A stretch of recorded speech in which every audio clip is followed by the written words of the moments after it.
السلام علیکم جی، ویلکم ٹو اندر منی ولاگ۔ کیا حال چال ہے آپ سب کی؟ امید کرتی ہوں اللہ کے فضل سے سب ٹھیک ہوں گے۔ میں بھی الحمدللہ اللہ کے فضل سے اور آپ لوگوں کی دعاؤں سے بالکل ٹھیک ہوں۔ یہاں پہ یہ دیکھیں جی، میری ہو رہی ہے ایگ فرائیڈ رائس کی تیاری۔ میں نے پہلے بھی ویسے ایک بار بنائے تھے، لیکن میرے بیٹے کو اتنے پسند ہے کہ وہ اب کافی دن سے پیچھے پڑا ہوا تھا، مما egg fried rice, egg fried rice. اسے ہوتا ہے چائنیز رائس بس کھانے ہیں، تو بچے ویسے بھی یہ شوق سے کھا لیتے ہیں، نمک مرچ نہیں نہ ہوتا بچے کے لیے، ویسے بھی اچھا ساری ویجیٹیبلز اور یہ ساری چیزیں چلی جاتی ہیں۔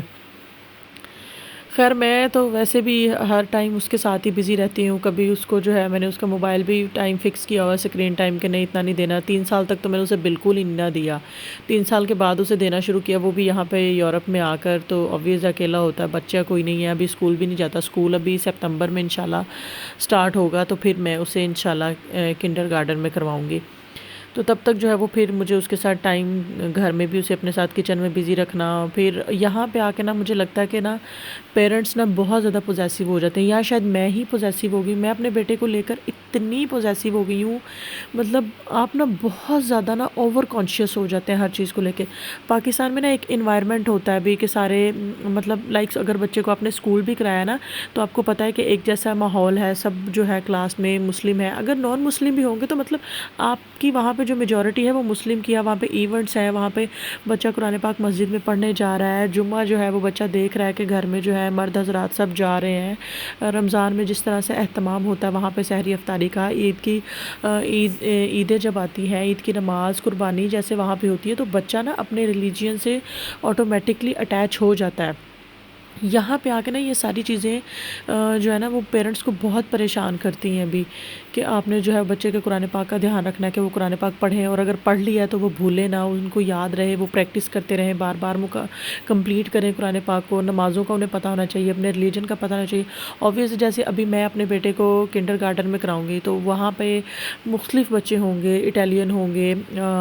بہت سارے لوگ یہاں پہ آئے ہوتے ہیں، افریقنز ہوتے ہیں، جارجیا کے لوگ ہیں، یوکرین کے ہیں، رشیا کے ہیں۔ ڈفرینٹ لوگوں کے درمیان میں رہنا بچے کا اپنے ریلیجن سے تو بالکل دور ہو جاتا ہے، یہ تو سب سے پہلی بات ہے نا۔ دوسری بات پھر خوراک، ٹھیک ہے بے شک آپ اپلیکیشن دے دیتے ہیں کمونے میں یا جیسے بھی کہ بھائی ہم مسلم ہیں، بینگ مسلمز ہم یہ چیزیں نہیں کھاتے، obvious ہے یہ لوگ فالو بھی کرتے ہوں گے، لیکن پھر بھی ماں باپ کو نا ایک دھڑکا سا لگا رہتا ہے کہ اللہ تعالیٰ میرے بچے کو جو ہے وہ حلال حرام سے محفوظ رکھنا، جو ہے میرے بچہ جو ہے وہ چیزیں نہ سیکھے۔ سب سے بڑا پرابلم جو یہ 4th اور 5th اسٹینڈرڈ سے جو یہ اڈلٹ ایجوکیشن دینا شروع کر دیتے ہیں پاکستان میں، جو ہے نا بے شک ٹھیک ہے پاکستان میں اسمارٹ اسکرین کا یوز بہت زیادہ ہو گیا ہے، ہر گھر میں بچوں کے پاس فون ہے، لیکن پھر بھی میں نے دیکھا ہے کہ وہاں پہ بچوں کو اڈلٹ ایجوکیشن جو ہے نا وہ ٹھیک ہے اب میٹرک میں جا کر آنا شروع ہو گئی ہے، کہ بایو جو بچے پڑھتے ہیں یہ چیزیں آنا شروع ہو گئی ہیں، ٹیچرز کی مجبوری بن گئی ان کو ایک ایک چیز سمجھانا۔ جس وقت پہ میں نے بایو پڑھی تھی نا، ٹھیک ہے میں نے بھی پڑھی تھی، 2006 کی بات ہے، لیکن ٹیچرز اس وقت اتنا اوپنلی نہیں سمجھاتے تھے جتنا میں اب دیکھتی ہوں کہ بچوں کو ایک ایک چیز ٹیچر گائیڈ کرتے ہیں بچیوں کو لیکن 9th اور 10th اسٹینڈرڈ میں جا کے بچہ اس قابل ہو جاتا ہے، سمجھ جاتا ہے، اسے اچھا برا پتہ لگ جاتا ہے۔ یہاں پہ جب آپ 4th اور 5th اسٹینڈرڈ سے ہی بچے کو یہ والی ایجوکیشن دینا شروع ہو جائیں گے تو جب گھر آ کے وہ پیرنٹس سے سوال کرتا ہے نا بہت مشکل ہو جاتا ہے بچے کو اس ٹائم ٹیکل کرنا۔ ماں باپ کو سمجھ ہی نہیں آ رہی ہوتی کہ اب ہم بچے کو اس طریقے سے سمجھائیں کہ جو ہے بچہ زیادہ اس کو سر پہ ہیوی بھی نہ کرے، سر پہ سوار بھی نہ کرے، اور جو ہے نا وہ بس اس کو ایز بینگ ایجوکیشن ہی لے، بس نالج کے طور پر لے، زیادہ جو ہے نا وہ اس چیز میں نہ پڑے۔ پھر ارد گرد کا ماحول ایسا، میرا بیٹا بھی بالکل معصوم ہے، چھوٹا سا، اسے کچھ نہیں پتا ابھی، obvious ہے 3.5 ایئر کا وہ، تو ابھی جب یہاں پہ گرمیاں سٹارٹ ہوئی obvious ہے ڈریسنگ لوگوں کی چینج ہو جاتی ہے، شارٹس پہننا شروع کر دیتی ہیں لیڈیز بھی، تو اس نے اتنا نوٹس کیا مما چھی کیسے گندے کپڑے پہنتے ہیں۔ تو میں نے اسے بڑے پیار سے سمجھایا کہ نہیں بیٹا گندے کپڑے نہیں ہیں، یہ ویسے ہی بیٹا یہ ان کی ڈریسنگ ہے، جیسے مما کی ڈریسنگ ہے، مما ہم آپ تو ایسے نہیں پہنتے۔ میں نے کہا بیٹا ہماری ڈریسنگ، ہم مسلم ہیں، تو میں نے بڑے پیار سے اس کو سمجھایا دوبارہ، اس نے کبھی نہیں سوال کیا کہ ہم مسلم ہیں، ہمارا جو ڈریس کوڈ ہے وہ شلوار سوٹ ہے، بیٹا یہ ان کا ڈریس کوڈ ہے، ہم ان لوگوں کو نہیں میچ کرتے ہیں، یا یہ لوگ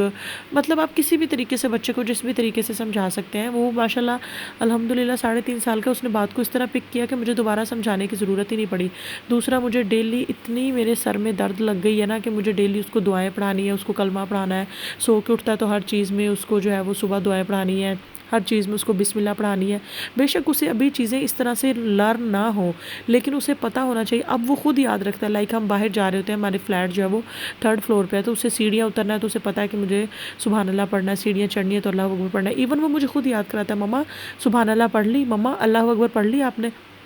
مطلب ان چیزوں کو لے کر میں اتنا کانشیس ہو گئی، بلکہ میں ہر وقت ٹینشن میں رہتی ہوں کہ اللہ تعالیٰ ہم آ گئے ہیں اس ماحول میں، رزق آپ نے لکھا ہوا تھا، لیکن ماں باپ کے لیے نا یہاں پہ آ کے یہ سب سے بڑی پریشانی بن جاتی ہے بچوں کی تربیت۔ پاکستان میں رہ کر، اپنے ماحول میں رہ کر تربیت اتنا مشکل نہیں ہے کہ رشتہ داروں میں رہ رہا ہوتا بچہ، گھر میں دادا دادی پھپھیاں چاچو جو بھی ہے، اگر وہاں پہ جوائنٹ سسٹم میں نہ بھی ہو بچہ، نیوکلیر فیملی سسٹم میں ہو، تب بھی ارد گرد جب بچہ اسکول جاتا ہے تو ساری کلاس کے بچے ایک جیسے ہوتے ہیں، لینگویج کا ڈفرینس نہیں ہوتا، جو یہاں پہ سب سے بڑا لینگویج بیریئر ہے۔ مجھے ابھی ٹینشن ہو رہی ہے کہ جب میں نے اپنے بیٹے کو کرانا ہے تو وہ تقریباً 2-3 ہفتے تو وہ بہت تنگ کرے گا کہ وہ میرے ساتھ بہت زیادہ اٹیچ ہے۔ میں بھی بہت پریشان ہوں گی، لیکن کیا کر سکتے ہیں، اب گھر بھی تو نہیں بٹھا سکتے ہیں نا، تو ساتھ ساتھ بچے کو یہ چیزیں سکھانا۔ پھر سب سے بڑا مسئلہ جی، بچے کو اردو بھی ساتھ آنی چاہیے۔ یہ پیرنٹس کے لیے ایک بہت سر درد ہو جاتا ہے کہ جی ہماری جو ہے وہ نیشنل لینگویج اردو ہے تو ہم نے اس کو اردو سکھانا ہی سکھانا ہے۔ تو پھر پیرنٹس کیا کرتے ہیں، گھر میں بچے کے ساتھ اردو بول رہے ہوتے ہیں کنٹینیوز، اور کیا کہتے ہیں اس کو، پھر گھر میں میری بھی یہی کوشش ہوتی ہے میں اپنے بچے کے ساتھ تو جو ہے وہ اردو بولوں، سے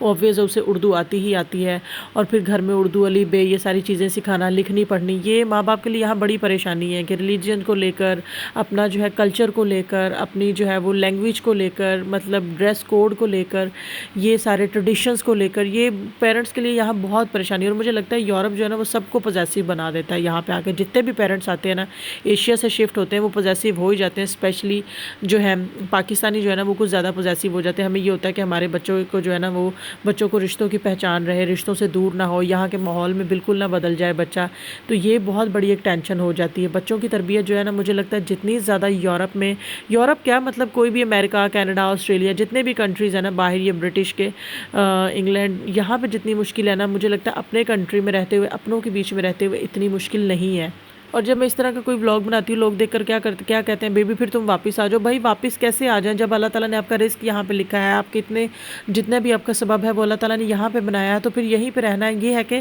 چیزوں کو ٹیکل کرنا تھوڑا مشکل ہو جاتا ہے، لیکن جو ہے اللہ تعالیٰ جو ہے وہ سب کے لیے آسانیاں کرے، میں تو بس اتنا ہی کہہ سکتی ہوں۔ جو لوگ جہاں پہ رہ رہے ہیں شکر ادا کریں، اور اللہ تعالیٰ سے اپنے بچوں کے لیے آسانیاں کریں، ان کے دین کے لیے آسانیاں کریں، اپنی زندگی کے لیے آسانی کی دعا مانگیں۔ باقی یہ ویڈیو اچھی لگی ہو تو لائک اور شیئر ضرور کیجیے، چینل کو سبسکرائب کیجیے، اپنا بہت سارا خیال رکھیے، اچھا سوچیے، اچھا کیجیے، مجھے دعا میں یاد رکھیے گا۔ اللہ تعالیٰ سب کو خوش رکھے، اپنے حفظ و امان میں رکھے۔ اللہ حافظ۔